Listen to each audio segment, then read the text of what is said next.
अचानक घरी पाहुणे आले तेव्हा प्रश्न पडतो आता नेमकं काय बनवायचं. भाकरी, चपाती, भाजी, डाळ भात याच्याऐवजी जर आपण ही झटपट डिश बनवली तर कोणतीही पूर्वतयारी न करता पाहुणे पण खुश होतील. चला तर आपण अगोदर खोबऱ्याची चटणी करून घेऊ. त्याच्यासाठी मी 1 वाटी ओलं खोबरं बारीक काप करून घेतलेले आहेत. थोडे शेंगदाणे घेतलेले आहेत भाजलेले, 7-8 हिरव्या मिरच्या, थोड्या लसूण पाकळ्या आणि कोथिंबीर. हे सगळं साहित्य आता आपण मिक्सरला लावून बारीक करून घ्यायचं आहे.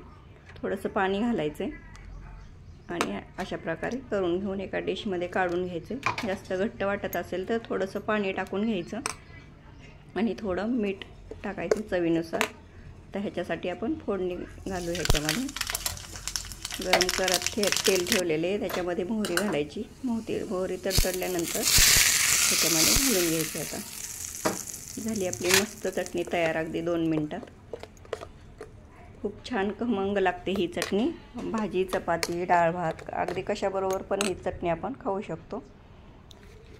आता आपण 1 मोठा चमचा भरून ज्वारीचं पीठ घेतलेले. ज्वारीच्या पिठाचे घावणे करणार आहोत. अगदी मऊसूद आणि झटपट होणारे. कोणतीही वस्तू बाहेरून आणायची गरज नाही. अगदी घरच्या साहित्यामध्ये कोणतीही पूर्वतयारी न करता हे पटकन होणारे घावण्यांसाठी बनवून घेऊयात.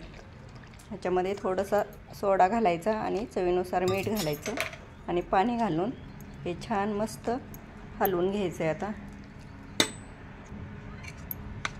हे अशा प्रकारे झालेले आणि थोडंसं घट्ट वाटते. थोडंसं आपण पाणी घालून घेऊ ह्याच्यामध्ये.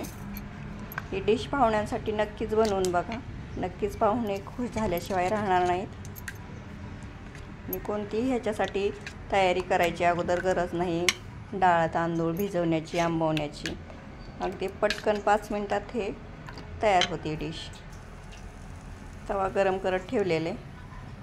तव्याला आता आपण तेल लावून घेऊ. कांदामधून कट करून असं तेल लावून घेतलेलं आहे मी तव्याला. आणि ह्याच्यामध्ये आता हे घावणे घालून घेऊ.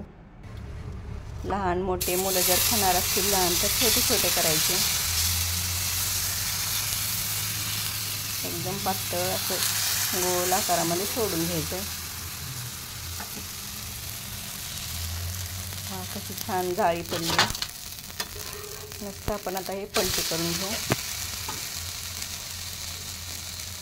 नक्कीच करून बघा आणि व्हिडिओ जर आवडला तर व्हिडिओला लाईक, शेअर आणि कमेंट करायला विसरू नका.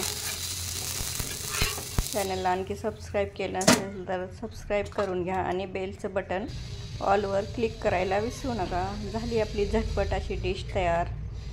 नक्कीच करून बघा. धन्यवाद.